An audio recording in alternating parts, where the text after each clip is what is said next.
500 वर्षों के इंतजार को समाप्त करने के भगवान राम के वकील आपके प्रत्याशी रविशंकर प्रसाद जी ही हैं।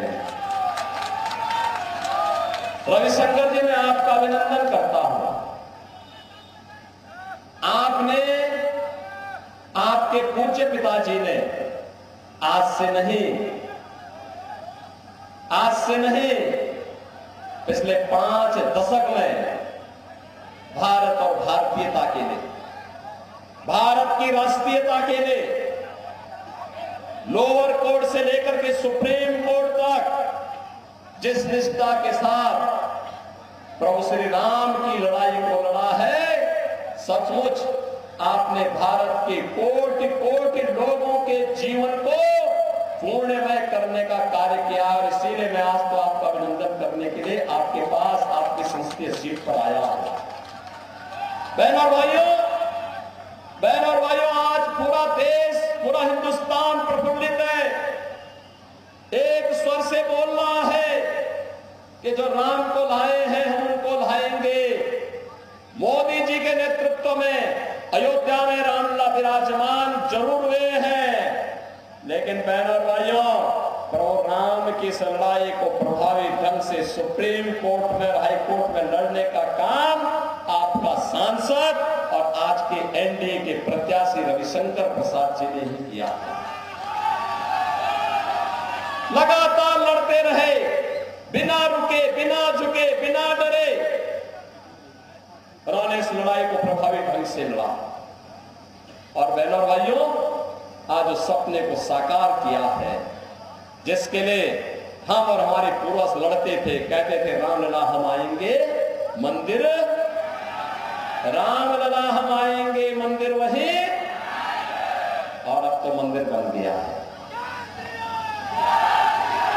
कितने, आप मुझे बताओ, कितने लोग हैं जिन्होंने 22 जनवरी के बाद अयोध्या का दर्शन किया है?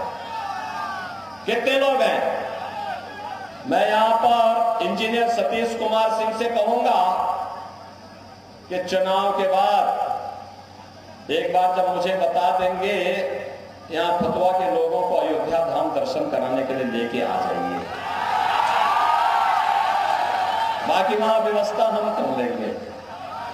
और बिहार के लोगों का तो अयोध्या के साथ और यूपी के साथ, उत्तर प्रदेश के साथ जो संबंध है, इसको कोई अलग नहीं कर सकता है। आपने बात सुना, हम लोग भी जब बिहार आते हैं तो हमें लगता है जैसे अपने ननिहाल जा रहे हैं, माता सीता का मायका।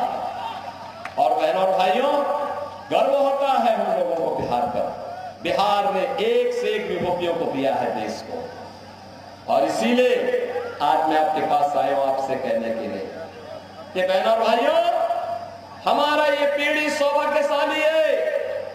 हमने प्रभु राम को 500 वर्षों के बाद अयोध्या में विराजमान होते हुए देखा है, और प्रभु राम का विराजमान होना वर्तमान भारत की पूरी पीढ़ी को सौभाग्यशाली बनाती है, पुण्य का फलदायी बनाती है। और उस पुण्य के साथ आपको भी सहभागी बनाने के लिए मैं आज आपके पास यहां पर आया हूं। बहनों और भाइयों, आज हमारा देश बदल चुका है, एक नए भारत का हम दर्शन कर रहे हैं। मोदी जी के नेतृत्व में एक भारत श्रेष्ठ भारत की परिकल्पना साकार हुई। एक ऐसा भारत दुनिया के अंदर जिसका सम्मान है, एक ऐसा भारत जिसकी सीमाएं सुरक्षित है, एक ऐसा भारत, याद करिए, एक कांग्रेस और आरजेडी की सरकार थी। अयोध्या में आतंकी हमला हुआ, काशी में आतंकी हमला हुआ, ये पटना में सीरियल ब्लास्ट हुए, और देश के अंदर अलग अलग कोनों में जब विस्फोट होते थे, सुबह की शुरुआत होती थी किसी बड़े घोटाले से, और शाम आते आते किसी बड़ी आतंकी वारदात की सूचना आती थी।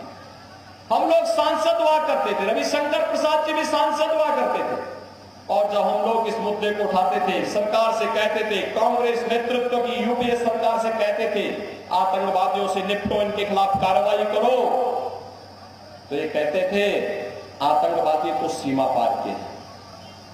और आज मोदी जी के नेतृत्व में आतंकवाद और नक्सलवाद समाप्त। अब तो पटाखा भी जोर से पड़ जाए ना तो पाकिस्तान पहले सफाई देता है, कहता है साहब ये मेरा हाथ नहीं है। उसे मालूम है नया भारत है, छेड़ेगा नहीं, लेकिन कोई छेड़ेगा तो उसको छोड़ेगा भी। ये नया भारत है। और मैं कहना चाहता हूं कांग्रेस और आरजेडी के लोगों से, जो लोग पाकिस्तान का राग अलाप रहे हैं, का ये भारत पे बोझा बने हुए हो, अरे जाओ पाकिस्तान। अरे हिंदुस्तान में मोदी जी तो 80 करोड़ लोगों को फ्री में राशन दे रहे हैं। पाकिस्तान में कोई भीख भी नहीं देने वाला है, क्योंकि वहां पे स्वयं भूखों मर रहे हैं। जितनी पाकिस्तान की आबादी है उससे बड़ी आबादी को मोदी जी ने 10 वर्ष में गरीबी रेखा से उभार करके खुशहाल जीवन जीने की ओर अग्रसर किया है।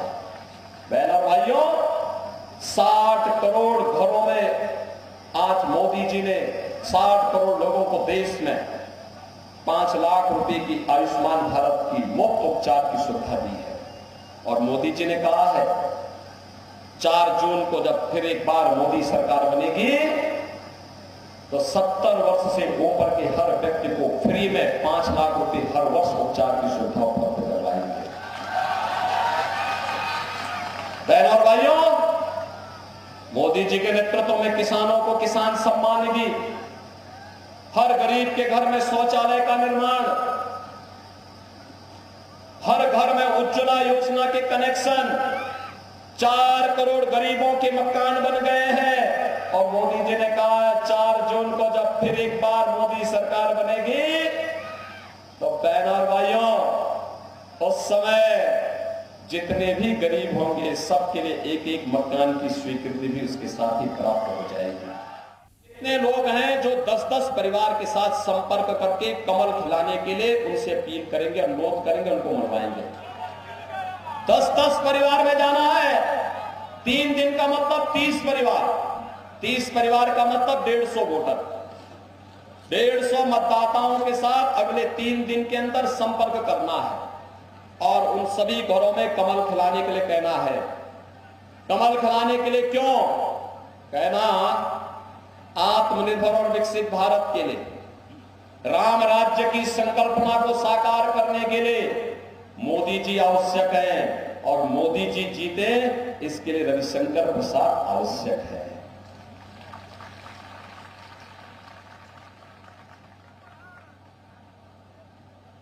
भगवान राम ने भी कहा है, एक बहुत अच्छी चौपाई भगवान राम ने, बहनों और भाइयों, उन्होंने एक बात कही थी और बहुत अच्छी चौपाई मुझे कभी कभी वो याद आती है और मैं कभी कभी जब देखता हूं सुनता हूं तो मुझे भी लगता है। वे कहते हैं, शिव द्रोही ममतास कहावा, सो नर मोही सपने नहीं पावा।